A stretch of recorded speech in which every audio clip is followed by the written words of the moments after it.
Uh, all right, so my name is Pedro Longoria, and today I'm going to be talking about how I believe marijuana should be legalized. So, according to the DEA, the DEA.gov, the website where the DEA talks about scheduling different types of substances, drugs, or chemicals, they have a list where a Schedule One drug consists of something that has current no accepted medical use and has a high chance for abuse. Some of the examples include heroin, acid, ecstasy, peyote, and anything along those lines.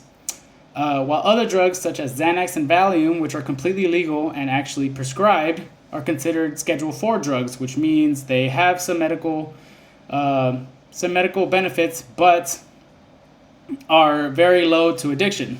Now, I know we've all heard music videos, songs, and everything along those lines where they talk about getting high off Valium, taking Xanax, and basically we've seen rappers also die from overdosing on these same medications.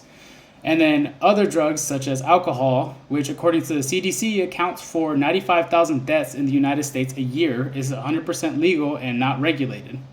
So, that being said, I ask you, where would you all place marijuana when it comes to these scheduling outlines that the DEA has made? So, for starters, medicinal marijuana has been proven through multiple researchers and through multiple hospitals to be useful when it comes to cancer patients, seizure patients, and even some forms of diabetes.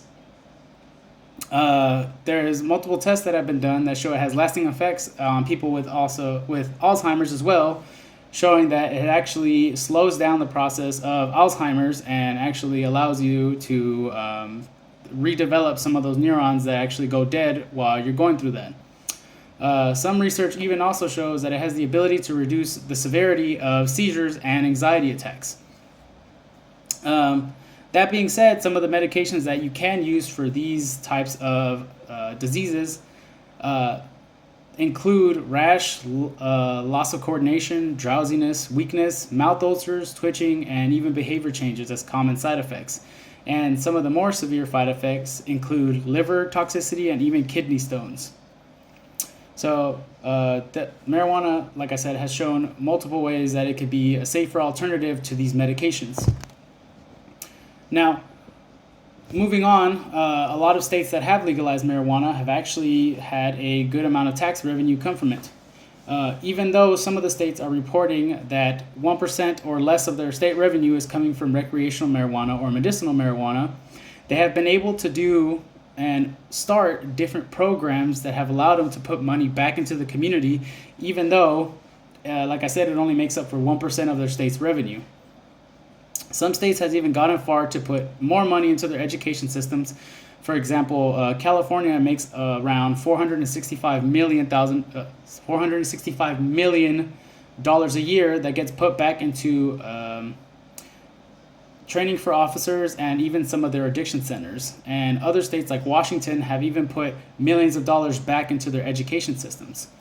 So a lot of these numbers didn't happen instantly over 1 or 2 years. Some of them happen over 3 or 4 years, but it has shown that the steady income has been able to affect the population fairly well. And then my third point comes to currently marijuana still suffers from a lot of false negative stigmas set in the past that were either disproven or just never researched upon due to the legality of it. According to Dr. Fidelis O. Ijaneri, the U.S. government classifies it as a Schedule 1 drug, which means it has no medicinal value and is highly addictive.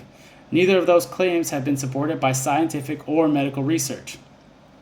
Like I said previously, marijuana has multiple medical benefits that other Schedule 1 drugs do not. Marijuana also does not have any of the same effects that most Schedule 1 drugs do. One study done by the American Addiction Center showed that when 1,004 people who did not smoke or ingest marijuana, 25% of them believed that alcohol was the most dangerous drug that was made legal in the U.S. In the end, many states are in the process of legalizing this drug, either for medical use or recreational use. And to top it off, many people already use it recreationally, so why not add it to the state's revenue? In conclusion, marijuana has been tested in multiple studies showing that it can be beneficial medically, from synthetic cannabinoids being produced to help the appetite of cancer patients to also helping reduce anxiety in some patients. It is also proven as a good source of revenue in the long run once our dispensaries are up and running.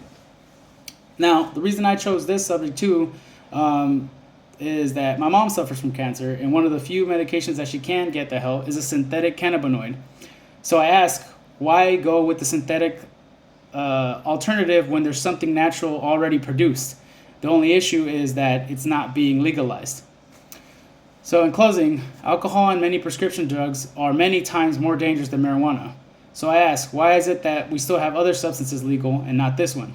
It continues to show good outcomes through other states legalizing it, and also research from medical companies and research from other medical companies.